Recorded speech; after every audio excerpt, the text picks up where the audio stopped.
Nós, quando falamos de família, de relacionamentos, a gente precisa descer alguns pontos, mas hoje nós vamos falar sobre o exemplo de alguns personagens na Bíblia dentro de casa, alguns relacionamentos familiares que foram tão bem sucedidos a ponto do jovem ter autoridade e confiança em Deus para ter certas atitudes e na caminhada caminhar com Deus de forma plena. Nós vamos tratar aqui hoje no livro de 1 Timóteo 5:8. E deixa eu achar aqui.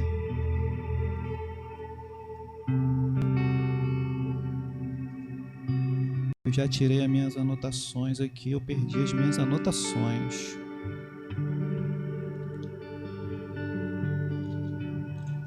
Amém? 1 Timóteo 5. Vamos ler o começo para a gente entender o contexto. Mas preste atenção, no versículo 8 diz assim: mas... Amém? Todos acharam? Está projetado aqui, né?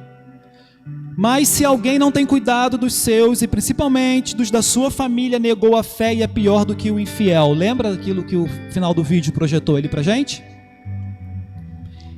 E lá em cima, no 5 vai dizer o seguinte: não repreendas asperamente os anciãos, mas admoesta-os como pais, aos mancebos como irmãos, as mulheres idosas como mães, as moças como irmãs, em toda a pureza. Honra as viúvas que verdadeiramente são viúvas, mas se alguma viúva tiver filhos ou netos, aprendam primeiro a exercer piedade para com a sua própria família e a recompensar seus pais, porque isso é bom e agradável diante de Deus. Mas a que vive em deleites, vivendo, essa já está morta. Manda, pois, essas coisas para que elas sejam irrepreensíveis. E o 8 ele vai dizer aquilo que a gente acabou de ler: mas se alguém não tem cuidado dos seus, e principalmente dos da sua família, negou a fé e é pior do que o infiel. Senhor, nós lemos a Tua palavra, Sua palavra foi lida e o Teu Espírito Santo já está aqui nesse lugar, está tratando corações e falando com cada um. Deus, nós queremos ter uma noite espetacular na Sua presença. Nós não queremos menos do que espetacular na Sua presença, do que inesquecível, Jesus. E cada encontro contigo é inesquecível, Deus. Nós já cantamos aqui o quanto o Senhor nos ama. O quanto o Senhor nos ama.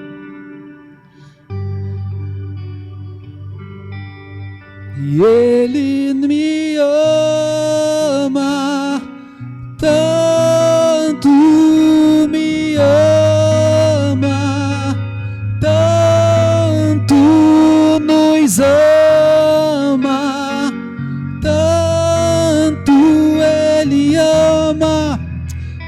Aleluia, isso é uma verdade que a gente precisa carregar no nosso coração, amém? Queridos, vamos lá. Timóteo. Quem era Timóteo, cara? Pode sentar. Timóteo era um jovem cheio da presença de Deus, criado pela sua mãe e pela sua avó, e desde muito novinho ele entendeu o que era servir ao Senhor. Timóteo, a Escritura diz que ele nunca duvidou do seu chamado. Ele muito cedo foi chamado para uma missão missionária, e ele teve como um ajudador, um discipulador, nada mais, nada menos do que o apóstolo Paulo.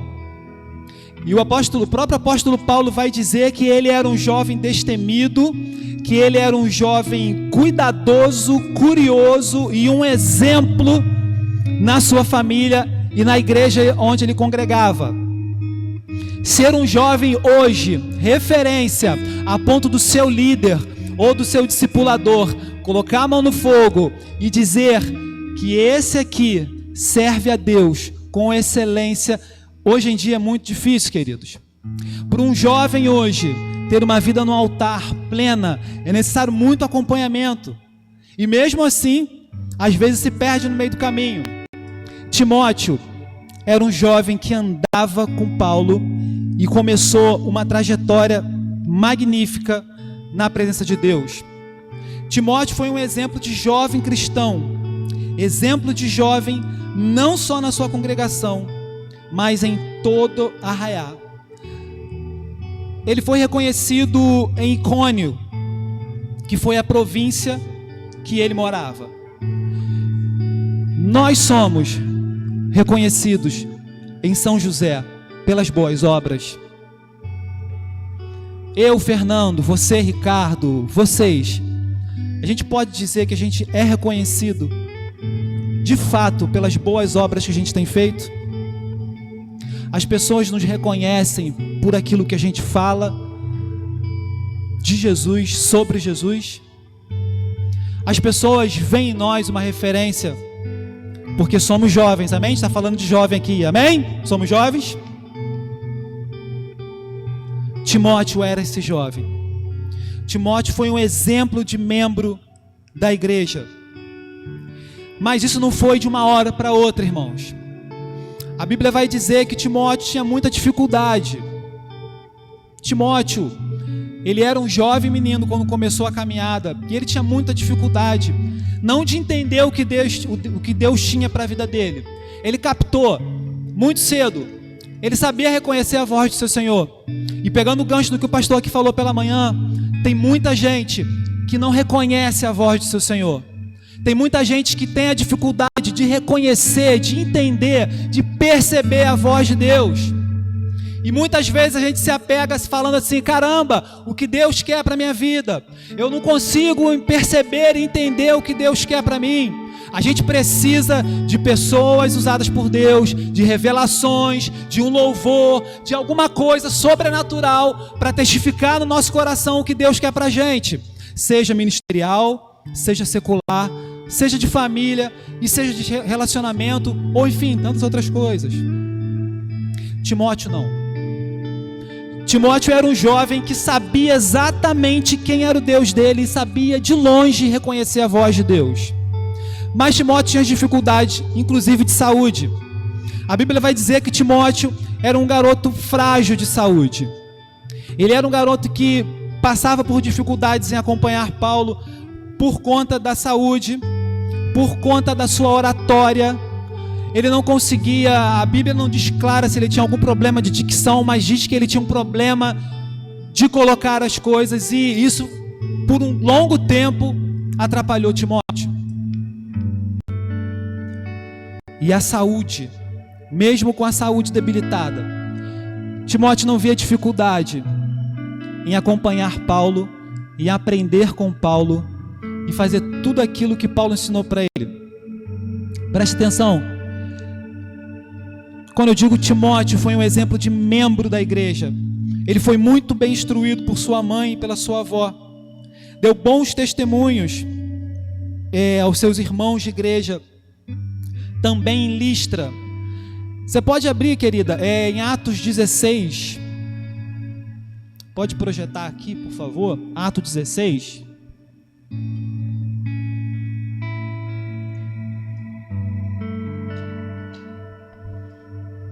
Aleluia.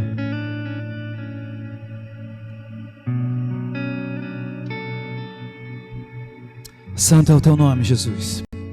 Atos 16 vai dizer: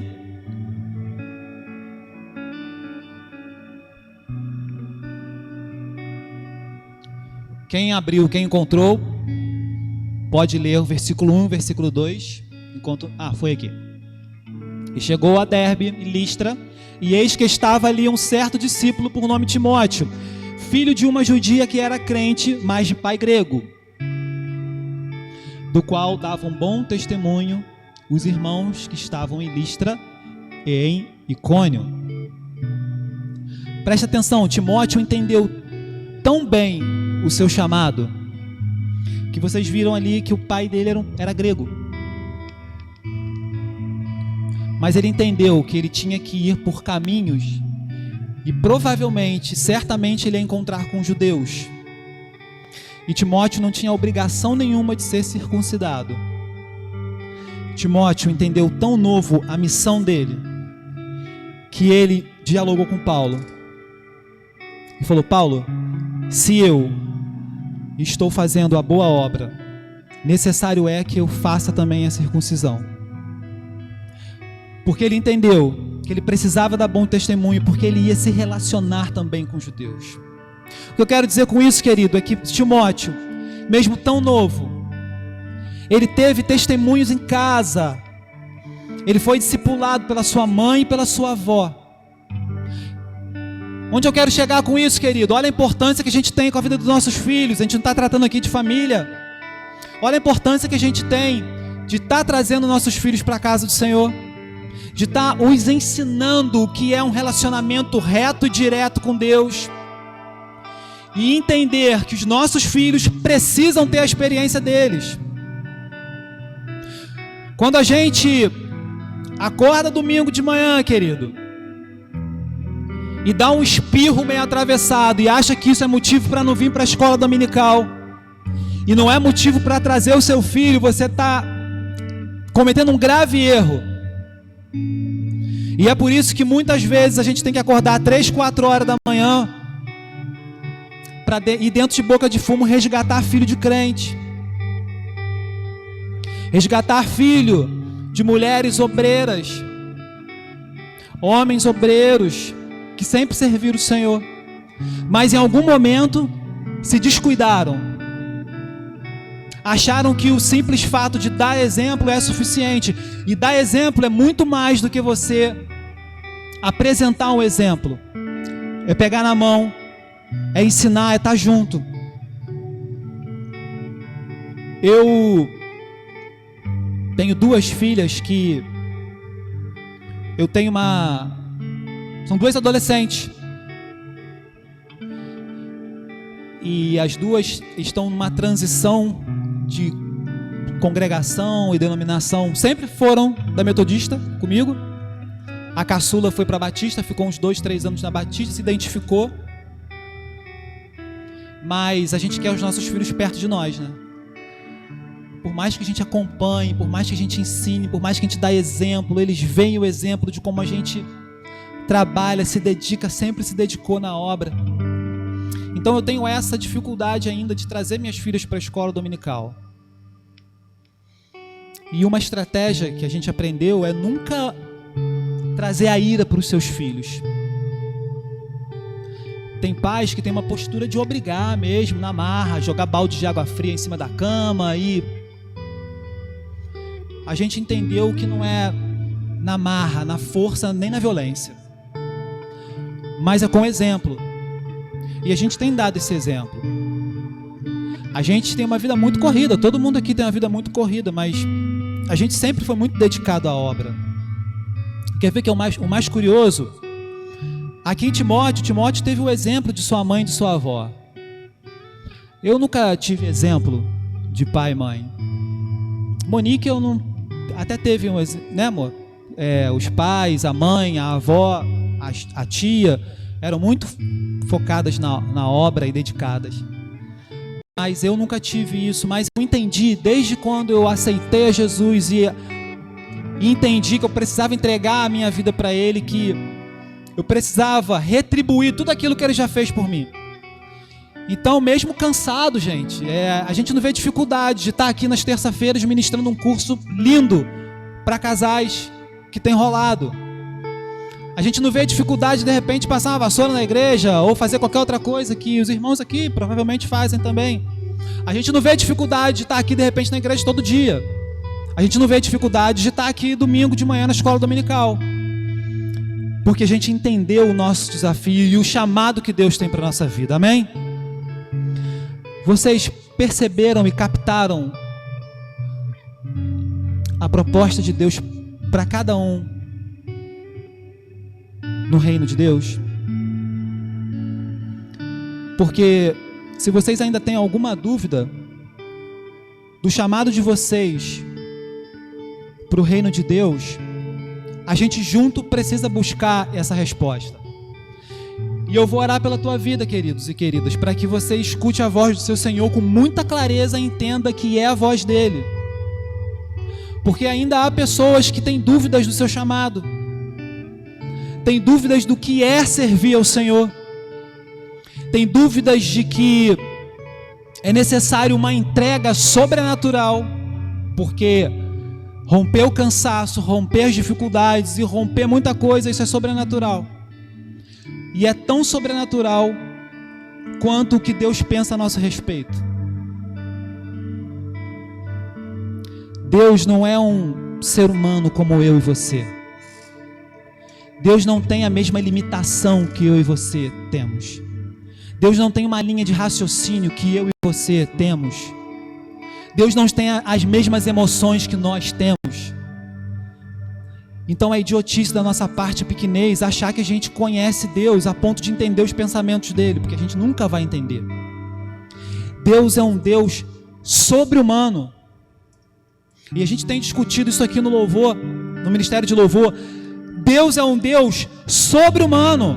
Então a gente nunca vai conseguir entender os pensamentos e os projetos de Deus a nosso respeito. Mas a gente tem uma certeza dos pensamentos de Deus a nosso respeito. Esses não mudam. As intenções de Deus a nosso respeito, essas não mudam.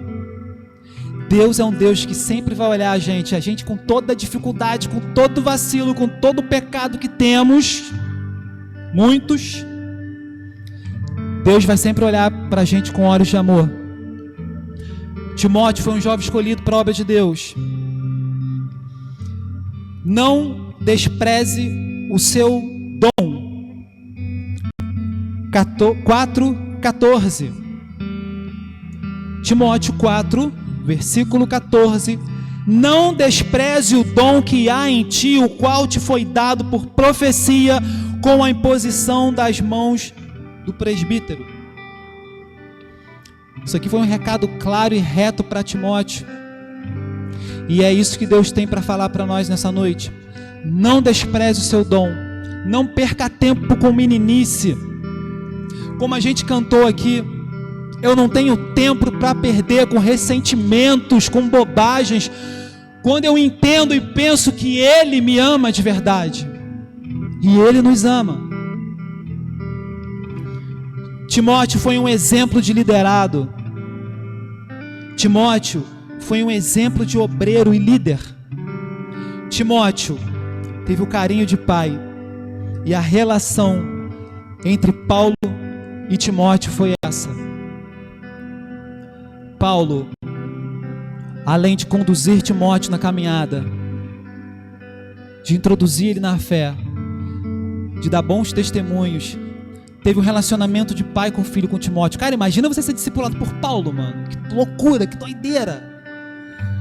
Caraca, mesmo para Timóteo, que é um moleque que entendeu desde cedo qual era o chamado dele, que teve profecias, que teve relatos, que teve confirmações a respeito do ministério dele, e foi belíssimo o ministério dele. É só você pegar 1 e 2 Timóteo e ler o que Timóteo fez.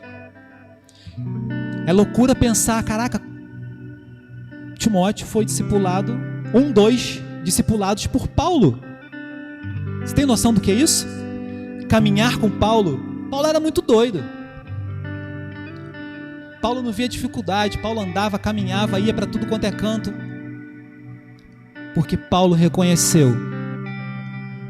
Paulo reconheceu e entendeu que ele precisava devolver tudo aquilo que Deus já tinha feito por ele.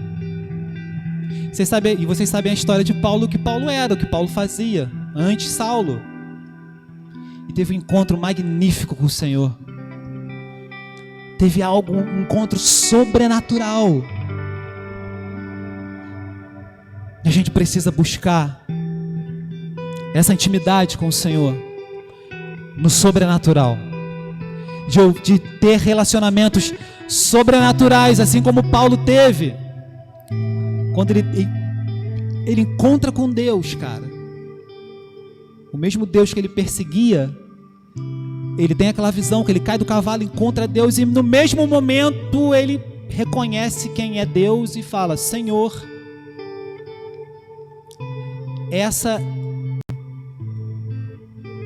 Esse foi o relacionamento de Paulo com Deus. Senhor. Mesmo perseguindo, ele já sabia quem era Deus. E foi tão sobrenatural que vocês sabem, aquele momento todo de perder a visão, de Deus guiar Ananias, e toda a história que vocês já sabem. Família. Timóteo teve um exemplo dentro de casa. Foi incentivado. Foi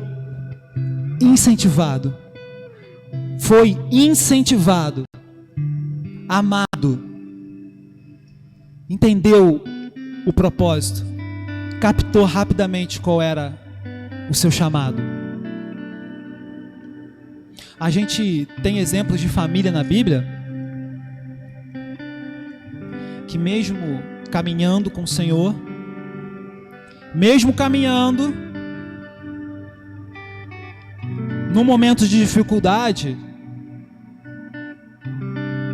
tiveram dificuldades para entender o que Deus queria com eles. Esse dia eu estava conversando com um irmão aqui e eu falei, cara, preste atenção. Jesus, quando foi ressuscitado no terceiro dia, aquelas mulheres chegam para visitar o corpo de Jesus e colocar o bálsamo e colocar e mexer no corpo para perfumar o corpo, e quando elas chegam lá, dão de cara com o anjo. E aquela cena era sobrenatural, correto? Concordam comigo? Sobrenatural?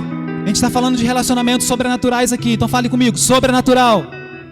Aquelas mulheres tiveram um relacionamento sobrenatural, porque, cara, você ter relacionamento com o anjo é relacionamento sobrenatural.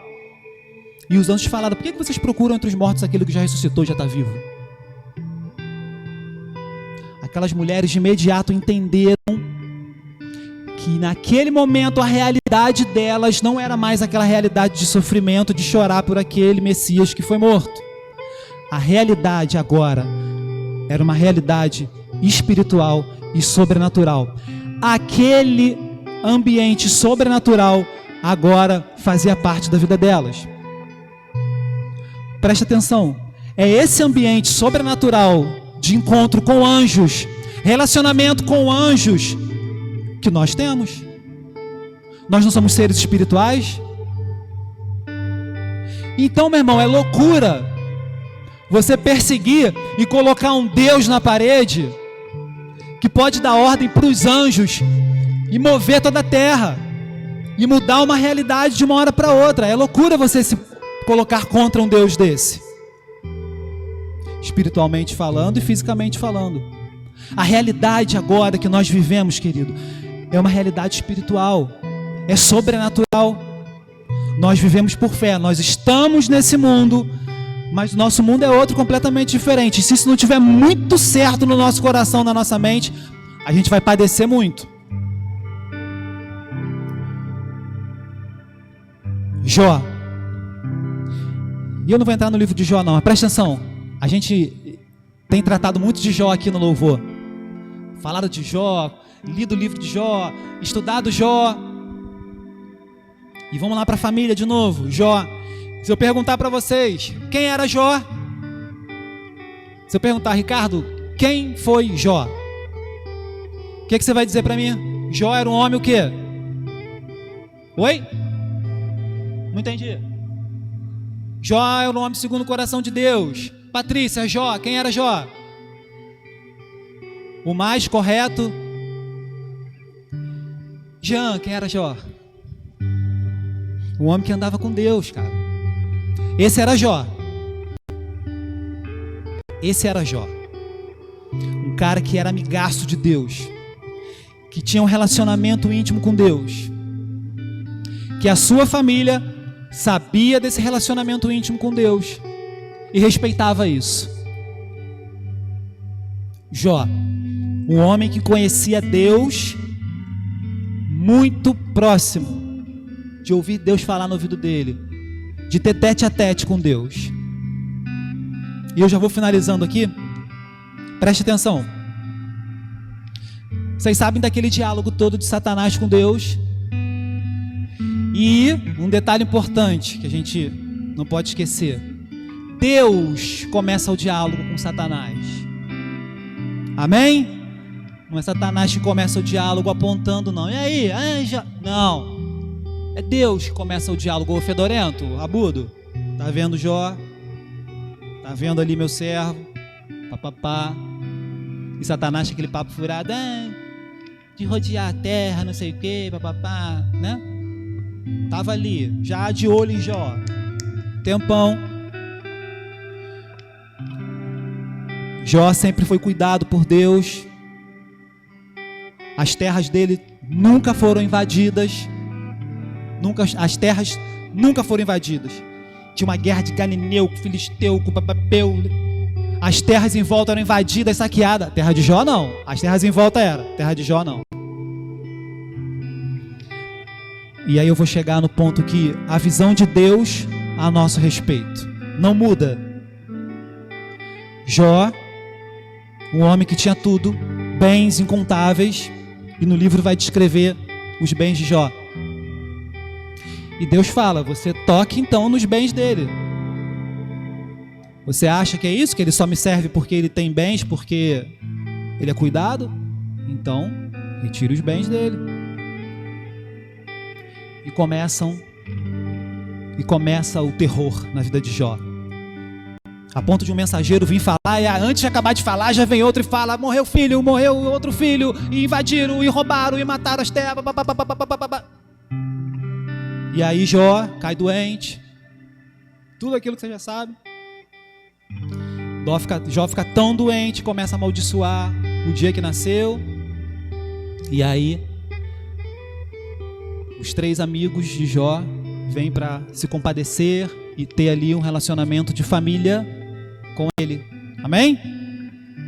Não que a sua família tivesse abandonado, a esposa dele estava ali. E a gente tem uma leitura que a gente faz e que a gente aponta a esposa de Jó naquele momento que ela fala: cara, amaldiçoa esse teu Deus aí e morre. E Jó fala: caramba, mulher, tu fala como maluca, né? Porque mulher era tratativa na época, assim como Jesus falou com a mãe: mulher, o que tu tens comigo? Isso não é o momento.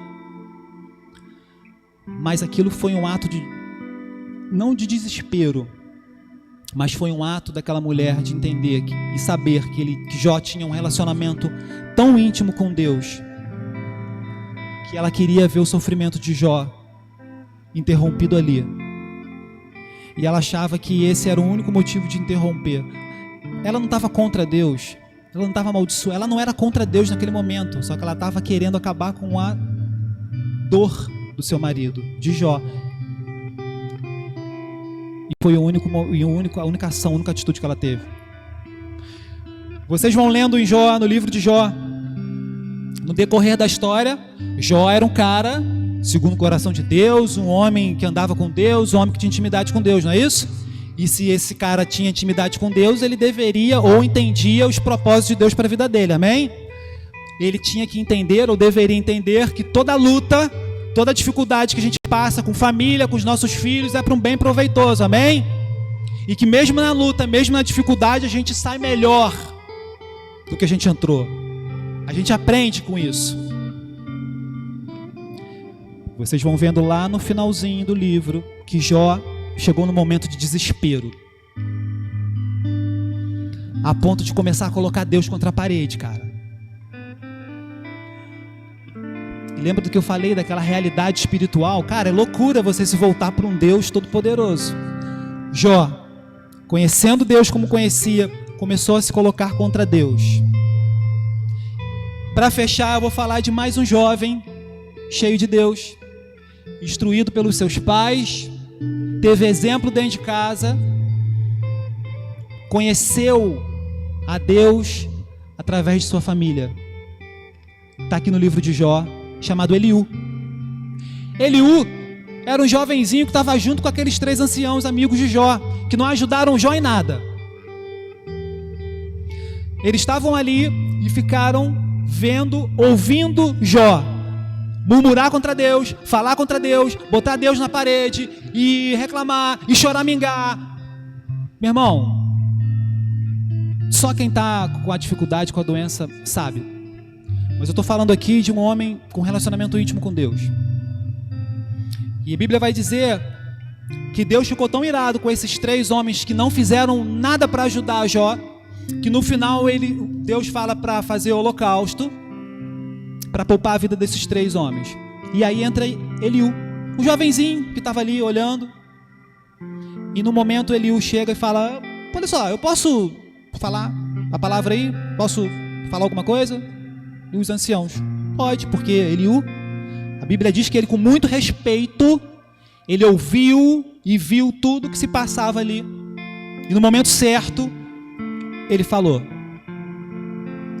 Outra lição que a gente aprende: existe o momento certo de falar as coisas.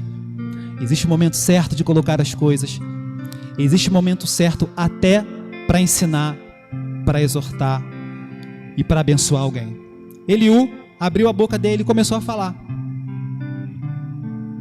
Com toda a autoridade. Ele estava tão cheio de Deus que ele falava: olha, eu estou falando agora aqui, é boca de Deus falando. Cara, um jovenzinho ter a certeza do seu chamado, ter a certeza e a convicção que está tão cheio da presença, que declarar: olha só, quem está falando aqui agora não sou eu não, é Deus que está falando. E olha só, você, como pode isso? Jó está aqui em sofrimento, em agonia. Vocês, em vez de abrir a boca para exaltar o Deus que vocês servem, vocês estão aqui quietos e ouvindo tudo isso e não tem uma postura diante de Jó. E ele começou. E se vocês lerem, Eliú vai falar do 32 ao 36 e vai sapecar, meu irmão. E vai sapecar os 3 anciãos ali e Jó. Escuta quietinho. Porque nessa altura, meu irmão, Jó já sabia que ele já não estava bem na fita com Deus. Eliú começa a falar tudo isso. São 4 capítulos de Eliú marretando Jó. E no capítulo 40... tem um momento que Deus fala: Eliú, até aqui eu te usei, agora é comigo. E o próprio Deus vem ter um relacionamento com Jó. E aí, meu irmão, é só madeirada, é só pé nos peitos e toma ripa.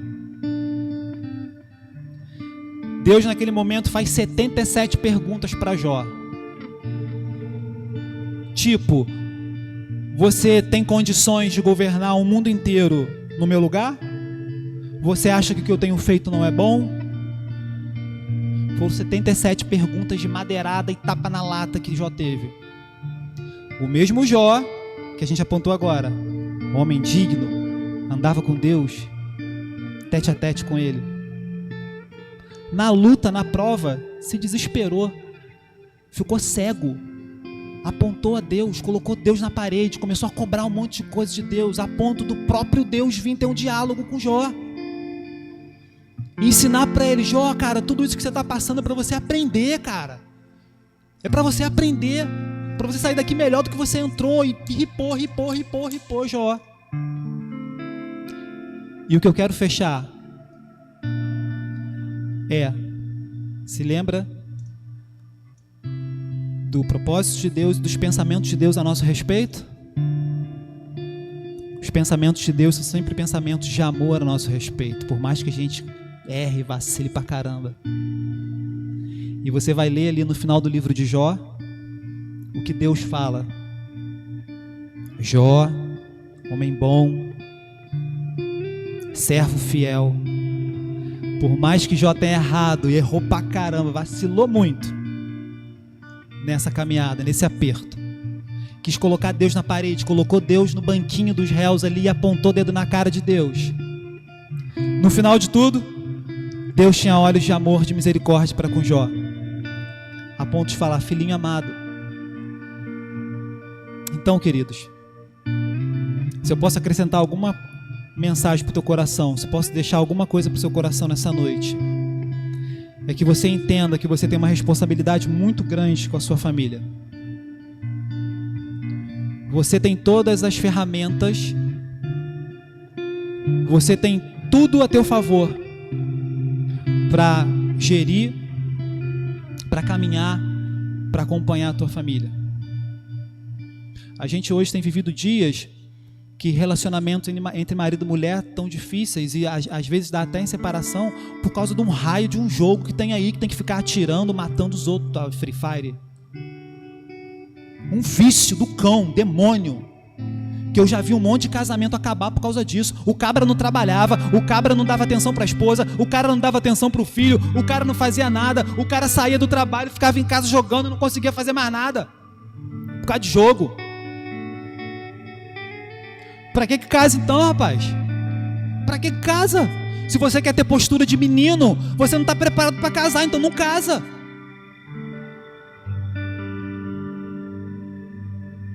Mulheres também, com dificuldade de relacionamento com seus maridos, é tudo escondido, não encosta no meu celular, não mexe na minha carteira, não mexe na minha bolsa, não pode. Claro, irmãos, todo mundo tem que ter sua privacidade, não estou falando disso não, mas por que esconder as coisas? O marido está chegando perto, já mete o telefone no bolso, está conversando ali, o marido chega perto, você já... Exemplos, família. Não quer dar mais atenção para o filho, por que bota filho no mundo então, cabra? Tudo é mais importante do que passar 5 minutos com o filho, dar atenção para o filho ou para a filha. Isso que Monique falou aqui é uma verdade. Vocês me conhecem, vocês sabem como é o relacionamento meu com as minhas filhas. É cheirando, beijando.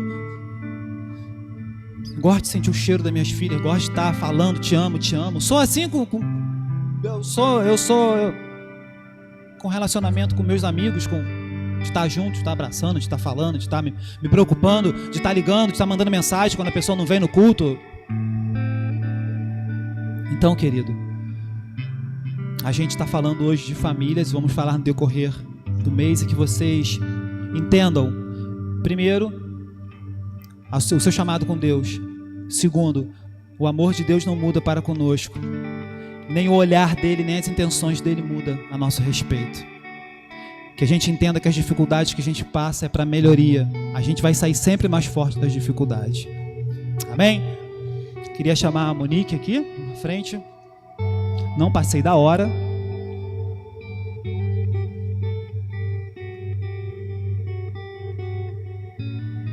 E que o Senhor estenda o seu olhar de amor para conosco, em nome de Jesus.